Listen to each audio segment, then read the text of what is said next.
I'll share one frustration with you. When I started back 6 years ago, I was adamant to push for the digital euro and to make sure that we would be digitally anchored with central bank money. Given the time that it takes, and this is currently pending before the European Parliament, given the time that it takes, I will be gone. In other words, my mandate will have expired when the digital euro is eventually launched for good. This is too long. It takes time. When you want to launch something, it has to be right. And the same applies for securitization, for capital market union, for banking union, and what have you. But we just have to accelerate. So my plea is for an understanding of the speed at which reforms have to take place and change has to occur. Because we don't want to be left in the dust. I don't. We find ourselves in a new world, one where policymakers can no longer confine themselves to traditional economics and financial variables, however talented the economists who practice those are. Now we must factor geoeconomics into our analysis. The term geoeconomics was coined in the 1990s by Edward Luttwak, who described geoeconomics as, I quote, the admixture of the logic of conflict with the methods of commerce. So it is not protectionism in the old sense of sheltering vulnerable industries. Instead, it is trade deployed as a tool of power, a strategy of influence and dominance. This approach has been around for some time, most visibly during the US-China trade disputes that unfolded during the first Trump administration. The unjustifiable war in Ukraine and the sanctions that followed have also reshaped the European landscape. But 2025 marks the first year in which Europe itself is on the receiving end. We currently face the highest tariffs since the day of smooth oil in the 1930s, imposed by our largest trading partner. Global trade is being reshaped as other countries respond to tariffs directed at them. What do you think of the recent days' drone incursions on Danish territory? Shoot them down. That's all. If you have drones which does not belong to your state, shoot them down. Of course. I think we have to stick to strategy, and enlargement of the European Union is a part of our strategy. And it's a question for the entire European Union and actually the entire European continent. And we have to build as strong Europe as possible, which in my world means enlarge the European Union. There is European unity because we are 26 countries agreeing that Ukraine, Moldova and other countries should join us. By the way, they're doing quite an amazing job, even though they are at war. So no, I think we have to stick to strategy. And I will not allow one country, and I will certainly not allow Viktor Orbán to take decisions upon the entire European future. So I don't know what middle ground is, but if middle ground means that we won't do what is the best thing to do for Europe, then I don't think middle ground is a good idea. So we have to continue to try to find a solution and a way with Hungary. But no, I think we should stick to strategy. When it comes to the frozen assets and the question about reparation loans, we had a tough discussion yesterday. It was also very fruitful. There are some technical questions that has to be raised and has to be answered, but I'm quite sure that we will be able to find a way. And asking me, it's only fair that Russia pays for the damages they have done to Ukraine and to Europe. First of all, we never attacked some civilian infrastructure in Russia.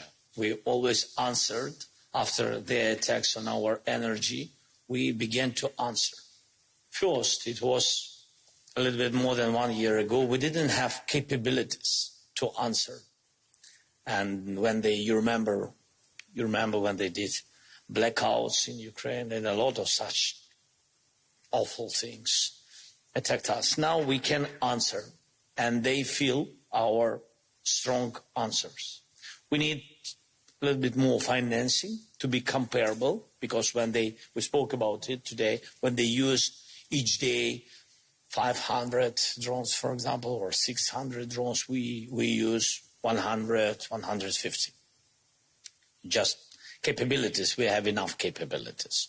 Just now the question of financing. I spoke with partners, and by increasing financing, we will increase and be comparable with long-distance drones. And Russia will have more questions from, I think, their society to their leaders. This is important. Then so before this moment, we used on long-distance targets, we used only our weapon, as you know. And after my meeting with President of the United States, yes, we will maybe have something more. I don't know. We'll see. What do you want in exchange for opening the first chapter? No, it's not a deal for Hungary. In Hungary, we had a referendum on that, and the people voted against it. So it's not my political position that we don't support membership of Ukraine. It's a decision of the Hungarian people. It's a democratic country. Unlike in many other countries, when we have important questions, we involve the people into decision, like migration, gender, Ukrainian membership, war, So that is a decision. So it's not a question of deal. Simply the Hungarians would not like to belong to the same integration format, even a military one like NATO, or political economic one like European Union, with the Ukrainians. So my proposal is, the Hungarian proposal is, to have strategical agreement, not membership. Okay, strategic agreement is good. Ukraine is a heroic country. We have to support them, no question of that. The question is the form how we do that. Membership is too much. We need strategic agreement only. That's all. Russia spent hundreds of millions of euros in these elections to illegally finance political parties. Well, they've been supporting some political parties for decades, but only in the last 2 years they've created at least 7 new political parties in Moldova. We have it's very easy, as it should be in Moldova, to create a political party. Of course, all these attempts to destabilize the country, all these attempts to hire people on the ground to produce disinformation in addition to what we have been receiving from Moscow. And the lessons that we have learned is that exposure and prevention work. These are the 2 lessons that we have learned, and this is what has helped us. Because we have been exposing, and it's not only the government institutions, but it's also the press, the international press and the local press. For a year, the press has infiltrated, and then later on showed how Russia has been hiring people in Moldova, paying them monthly salaries, teaching them how to create thousands or hundreds of accounts, and then sending them the information that they need to post. This is what was happening, in very big scale. Maia, once again, congratulations, because this is a test case for our resilience. We will revert on these topics later today. But the capacity to resist to the interferences and the misinformation coming from Russia was clearly at the core of your campaign, and you resisted. And I think it's very interesting for all of us as well to have your clear feedback and the lessons learned from this victory, because this is something which is useful to be implemented by the rest of the club, because now we have interferences in all elections. And I can tell you, because I had interferences in my 2 elections, 2017 and 2022, and quite efficient, I have to say, but not successful, but less aggressive than the one in Moldova. We need a more structural solution for military support. And this is why I have put forward the idea of a reparations loan that is based on the immobilized Russian assets. Very good. The loan would not be dispersed in one go, but in tranches and with conditions attached. And we will strengthen our own defense industry by ensuring that part of the loan is used for procurement in Europe and with Europe. Importantly, there is no seizing of the assets. Ukraine has to repay the loan if Russia is paying reparations.